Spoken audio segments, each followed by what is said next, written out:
ये अलग बात है कि मुख्यालय मेरा चयन कर लिया तो हम ही फूल के कुप्पा हो गए हैं कि यार पटना में सर्वे सर्वा लवली हो गई है।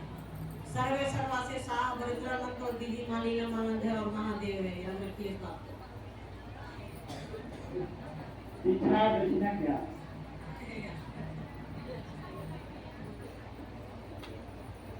दीक्षा और दक्षिणा में क्या अंतर है? चलो दीक्षा और दक्षिणा दोनों को समझ लीजिए। दीक्षा का अर्थ होता है शुरुआत करना, किसी चीज की शुरुआत करना। तो दीक्षा एक ऐसा शब्द है जिसका अर्थ होता है कि ज्ञान की दिशा में कुछ शुरुआत करना, सीखने की दिशा में कुछ शुरुआत करना। जैसे स्कूल में पहला दिन, बगल में स्कूल है ना, या आप अपने बच्चे को स्कूल भेजते तो पहला दिन, या आप अपने बच्चे को क से कबूतर सिखा रहे थे वो पहली बार। तो जब हम किसी चीज को शुरू करते हैं सीखना, शुरू करना, इनिशिएट करना, वो दीक्षा कहलाता है। किसी चीज को स्टार्ट करना। और दीक्षा शब्द जब भी प्रयोग में आएगा तो वो ज्ञान के लिए आएगा, बुद्धि के लिए आएगा, समझ के लिए आएगा।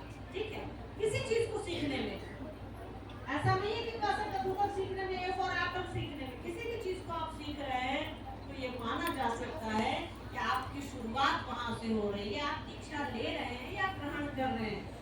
रही बात दक्षिणा की, मतलब आप कुछ सीखते हैं, कोई आपको कुछ सिखाता है तो उसके एहसान के बदले कुछ दे दिया जाए। तो हमारे गुरु शरीर में तो है नहीं, हम आप लोगों को टॉफी बिस्कुट दे दें, टीचर्स डे पे वो कलम ले जाकर के दे दें। अभी 5 सितंबर बीतेगा ना, शिक्षक दिवस आ रहा है ना, कि गुरु जी को कलम में गुलाब दे दिए, 5 सितंबर दक्षिणा दे दिए, हो गया। भाई हमारे आपके गुरु तो शरीर में नहीं है। उनको दक्षिणा देने का सबसे अच्छा तरीका है कि हम अपने आप को समर्पित करें, अपने आप को अर्पित करें। लोग कहते हैं कि गुरु चर्चा कर लीजिए, जाके घोषणा कर दिए दक्षिणा हो गया। अरे भैया आप अपने आप को क्यों नहीं दे रहे हैं? आपको भी तो शिवशिष्य बनना है, लवली को भी तो शिवशिष्य बनना है। इस इंतजार में हम आप क्यों बैठे हैं कि परसा स्टेशन पर जाएंगे तो आदमी को घोषणा करेंगे वही दक्षिणा हो गया? अरे भैया दक्षिणा ये हुई कि हम अपने आप को भी तो दे सकते हैं शिवशिष्य के रूप में।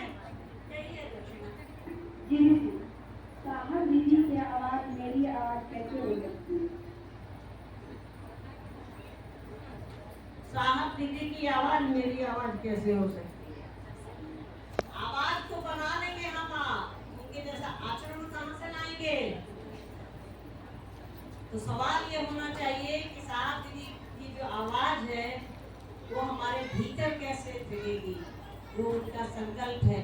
साहब दीदी की आवाज तो हम आप नकल उतार सकते हैं, बोल सकते हैं साहब जैसा, चल सकते हैं साहब जैसा, बैठ सकते हैं साहब जैसा, दीदी माँ जैसा, सब कुछ कर सकते हैं। तो उनके जैसा वो प्रेम कहाँ से लाएंगे जो महादेव के लिए उन दोनों के पास है? जब उनसे सीखेंगे तो उनके जैसा बोलेंगे, उनसे सीखेंगे तो उनके जैसा चलेंगे, उनके जैसा करेंगे। तो उनसे आशीर्वाद लेने की कोशिश करिए कि आप जैसे हैं मैं उसका 1% भी हो जाऊं। आपने शिव से जितना प्रेम किया उसका 1% भी मैं कर लूं। ठीक है।